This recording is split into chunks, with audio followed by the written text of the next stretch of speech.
Tapi est mort, vive Tapi, pourrait-on penser depuis quelques jours, car jamais Tapi n'a été autant adulé que depuis qu'il a rejoint une vie éternelle. Qui peut sentir le soufre ou pas, c'est selon. Un héros magnifique, un ministre épatant, un industriel au nez creux, un sportif accompli, un multiculturaliste patenté, un héros de la lutte contre tous les fascismes, j'en passe, et il en est trépassé, sanitaire ou pas. Tapi devrait bientôt faire son entrée au Panthéon avec masque et passe sanitaire, j'espère. Je voudrais évoquer ce soir une petite anecdote personnelle concernant l'un des directeurs financiers de Tapi. Au début des années 90, alors que je sévissais dans la banque, nul n'est parfait, je reçois un homme d'une élégance raffinée, ancien directeur financier de Bernard Tapie, qui m'explique avoir besoin de financement pour racheter en province des petits fleurons industriels.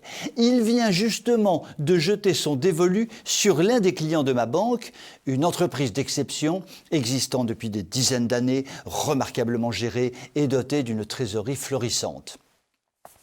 Je jauge le bonhomme. Costume parfait, tête de gendre idéal, l'inverse de moi, gros cigare pour faire sérieux, dossier d'acquisition impeccablement monté. En quelque sorte, le client de rêve dont rêvent toutes les banques de l'époque. Je continue de jauger le bonhomme. Regard glacial, langage de chien savant, l'élégance d'un tueur en série dans un film de 4e catégorie. La banque et moi-même décidons finalement de ne pas donner suite à sa demande de prêt. L'ancien directeur financier de Bernard Tapie avait de la ressource. Un établissement concurrent lui permet de procéder à cette acquisition. La banque finance l'opération à 100%.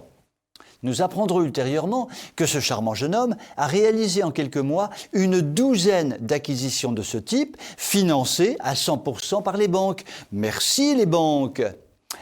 Comment ce financier de haut vol a-t-il géré ses acquisitions? Il a immédiatement fait remonter toutes les trésoreries disponibles des entreprises magnifiques qu'il avait achetées, grâce aux banques, dans sa holding personnelle. Puis il a viré ses fonds dans une banque américaine et a disparu des écrans radars, laissant les entreprises acquises exsangues et les banques flouées. La justice révélera que ce charmant directeur financier s'était évaporé avec la modique somme de 500 millions de francs, puisqu'à l'époque il s'agissait encore de francs, somme qui n'a jamais été retrouvée. L'escroc patenté avait donc été le directeur financier de Bernard Tapie. Le gros nanar, à l'évidence, avait choisi un directeur financier qui était son miroir. Le gros nanar, à l'évidence, était un escroc patenté de haut vol. L'on voit que le système politico-médiatique d'aujourd'hui pleure à chaudes larmes sur la disparition du gros nanar, à l'évidence escroc patenté de haut vol. Finalement, il n'y a plus qu'à se dire que le système politico-médiatique actuel n'est que le miroir d'un escroc patenté de haut vol. Et l'envie nous prend soudain de donner un immense coup de balai dans ce système politico-médiatique qui a pour idole des hommes corrompus. Je vous souhaite une très bonne soirée.